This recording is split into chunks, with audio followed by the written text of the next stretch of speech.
Hello bachcho, let's read this question. So this question says bond energy is highest for option A SN SN, option B carbon carbon, option C silicon silicon, option D germanium germanium. So इस question में आपसे बोला गया है कि 4 option given है, tin tin, carbon carbon, silicon silicon, germanium germanium. इनके बीच में से बॉन्ड एनर्जी किसकी सबसे ज़्यादा है। सो इस क्वेश्चन में जो की कॉन्सेप्ट है वो है हमारे पास बॉन्ड एनर्जी। की कॉन्सेप्ट है bond energy. So what is bond energy? Bond energy या फिर इसको बॉन्ड एंथैल्पी भी बोलते हैं। ये एक एवरेज अमाउंट ऑफ एनर्जी है जब कोई बॉन्ड बनता है या टूटता है उस टाइम पे जो प्रोड्यूस होती है। So it is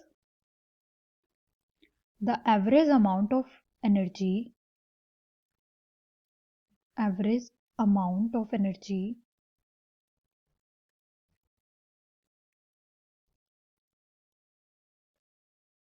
required or produced, bond बनाने के लिए जो चाहिए होती है या बॉन्ड टूटने के टाइम पे जो रिलीज होती है। when a bond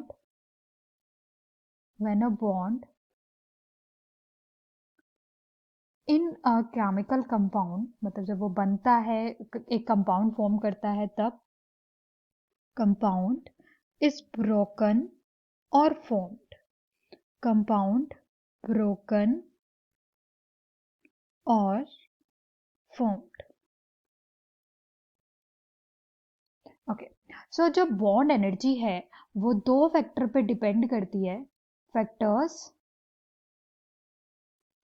दो फैक्टर्स पे डिपेंड करती है जो बॉन्ड एनर्जी है, जिसमें से पहला फैक्टर है बॉन्ड लेंथ और दूसरा है इलेक्ट्रोनेगेटिविटी।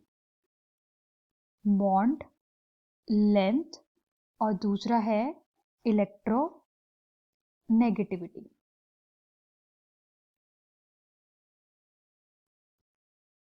इलेक्ट्रोनेगेटिविटी और बॉन्ड लेंथ दोनों फैक्टर्स पे डिपेंड करती है। पहले हम अगर बॉन्ड लेंथ को समझे, बॉन्ड लेंथ क्या होता है?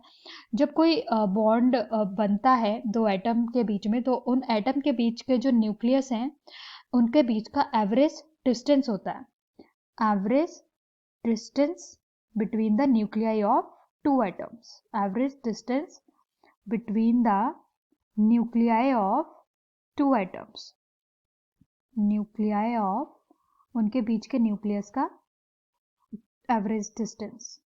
और इलेक्ट्रोनेगेटिविटी अमाउंट ऑफ एनर्जी, जो टेंडेंसी होती है एटम की इलेक्ट्रॉन्स को अपनी साइड अट्रैक्ट करने की, उसकी जो एनर्जी है उसको क्या बोलते हैं? Electronegativity. So the tendency of an atom to attract shared electron towards itself, tendency of an atom to attract shared electron towards itself, shared electron towards itself, इसे क्या बोलते हैं? इलेक्ट्रोनेगेटिविटी। सो ये 2 फैक्टर है जिसपे जो बॉन्ड एनर्जी है वो डिपेंड करती है। अभी हमें जो यहाँ पे गिवन है वो सारे 14th ग्रुप के एलिमेंट है, जिसमें जिनका जो ऑर्डर है वो ये है। कार्बन का जो एटॉमिक नंबर है वो 6 है और सिलिकॉन 14th, उसके बाद जो जर्मेनियम है वो हमारा 32 एटॉमिक नंबर के साथ 3rd नंबर पे है, और जो टिन है SN वो 50 एटॉमिक नंबर के साथ लास्ट में है। इन चारों में अगर हम बात करें, सो जो बॉन्ड लेंथ है, जो हमारी एनर्जी है, सॉरी बॉन्ड एनर्जी है, वो बॉन्ड लेंथ पे, बॉन्ड एनर्जी इनवर्सली प्रोपोर्शनल होती है बॉन्ड लेंथ के। मतलब जितनी ज़्यादा बॉन्ड लेंथ होगी उतनी ही कम बॉन्ड एनर्जी होगी।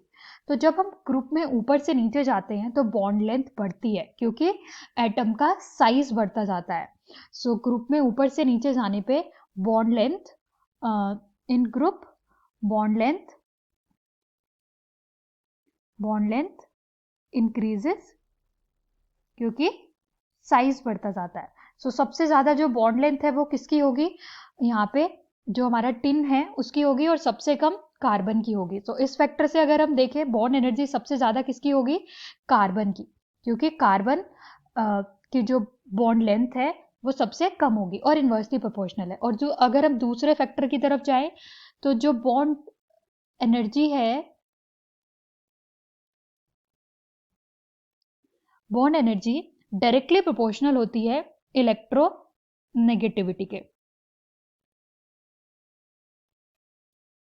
मतलब जितनी ज़्यादा इलेक्ट्रोनेगेटिविटी होगी उतनी ही ज़्यादा बॉन्ड एनर्जी है। और हमें पता है इलेक्ट्रोनेगेटिविटी ऊपर से नीचे जाने पे ग्रुप में इलेक्ट्रोनेगेटिविटी डिक्रीज होती है, क्योंकि साइज बढ़ता जाता है, क्योंकि न्यूक्लियस दूर होता जाता है लार्ज सेल से। Electronegativity decrease on moving down the group. So यहाँ पे जो इलेक्ट्रोनेगेटिविटी है वो भी सबसे ज़्यादा किसकी होगी, कार्बन की, on moving down the group.